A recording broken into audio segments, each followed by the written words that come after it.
आप ये देख सकते हैं कि इसका एक एक नोट जो उनसा है ना वो जाली है।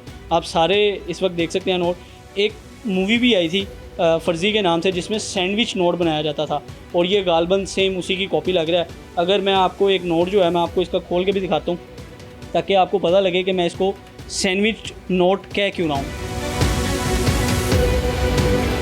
तो जी, जिस तरह मैंने आपको बताया था कि ये एक सैंडविच नोट बनाया गया जिसका फ्रंट एंड बैक प्रिंट किया जाता है और फिर बाद में उसको इस तरह से जोड़ा जाता है कि उसको आपको अलग करना भी मुश्किल है। ये मैंने कोई 3-4 मिनट की कोशिश के बाद ये मैं नोट आपके सामने खोल रहा हूँ और आप ये इस वक्त देख सकते हैं कि ये कितनी महारत के साथ इसका फ्रंट एंड बैक जो है वो प्रिंट आउट किया गया था कि कोई आम आदमी इसको पहचान ही नहीं सकता कि ये नोट की असल कंडीशन क्या है। ले जी, ये आ गया वो 1000 रुपया जो आपके सामने मैं खोल रहा था।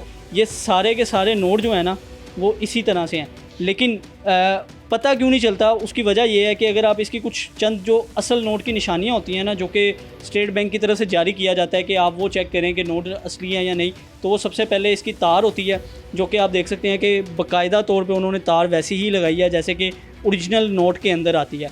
फिर उसके बाद अगर मैं बात करूं कि एक जो कायदे-ए-आज़म की हिडन पिक्चर होती है 1000 के नीचे वो तक इसके अंदर प्रिंट है। फिर उसके बाद नीचे आप देखें कि एक मिनिमम जो 1000 होता है यहाँ पर एक प्रिंट होता है जिससे भी अंदाज़ा लगाया जाता है कि ये जो नोट है वो ओरिजिनल है या नहीं। वो आप देख सकते हैं कि वो तक प्रिंट है।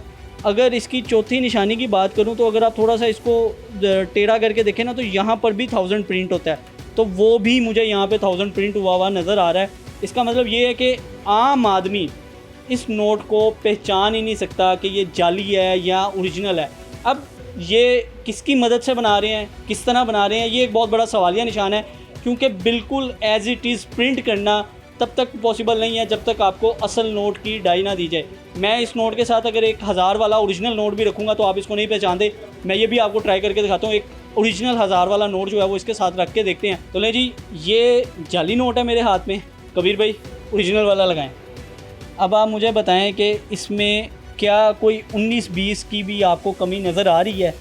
आप पहचान सकते हैं कि कौन सा जाली है या कौन सा इसमें ओरिजिनल नोट है? आप नहीं पहचान सकते क्योंकि इसकी एज़ इट इज़ एक एक चीज़ जो सी है वो बिल्कुल वैसे ही रखी गई है जैसे ओरिजिनल नोट की है। सिर्फ वज़न के अलावा वज़न भी इसका थोड़ा सा इसलिए ज़्यादा है क्योंकि ये सैंडविच नोट है। जिस तरह मैंने आपको बताया है कि इसको फ्रंट एंड बैक से प्रिंट किया गया और मैंने आपको एक नोट आपका जो इसका इन्होंने बनाया हुआ था वो मैंने आपको खोल के दिखाया भी है कि ये देखें, ये इसकी बैक प्रिंट है और इसको यहाँ से जोड़ा गया था और ये इसका फ्रंट प्रिंट है।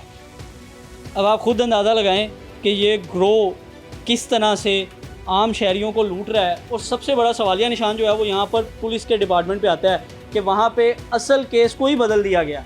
मतलब केस था जाली करेंसी दे के मोबाइल लेके जाने का और FIR काटी गई है कि मोबाइल छीन कर भाग गया। इसी तरह कबीर भाई जी बिल्कुल इसी तरह उन्होंने कहा था कि आप FIR चेंज कर दें, अलबत्ता आपकी जो FIR है वो लेट हो जाएगी। नहीं तो आपने सवाल नहीं किया कि लेट क्यों हो जाएगी? क्या आप शहरी नहीं हो पाकिस्तानी? जी मैंने उससे पूछा था कि लेट क्यों हो जाएगी। वो कहते जी कि वो जो SP साहब के ऑफिस FIR जाती है वो 1 मंथ बाद 2 मंथ बाद, मतलब कि 6 मंथ भी लग जाते हैं अक्सर FIR पे, तो बस इसीलिए। तो देखिए जी, ये हमारे कानून का हाल है। जिन्होंने हमें तहफ़्फ़ुज़ फराहम करना है वो कहते हैं जी कि 6 माह लग जाएंगे FIR को।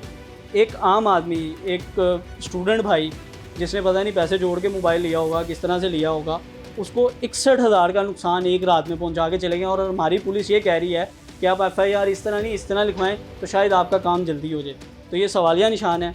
मुतल्लिका इदारों को मैं इसमें अलार्मिंग सिचुएशन कहूँगा, क्योंकि अगर ये आज 61,000 इस भाई को देके गए तो पता नहीं कितने नोट और प्रिंट करवाए होंगे जो मुख्तलिफ़ जगह पर मुख्तलिफ़ लोगों को लूट रहे होंगे। तो खुदारा होश के नाखून लें इससे पहले कि बहुत देर हो जाए। मुझे दीजिए इजाज़त। अल्लाह हाफ़िज़।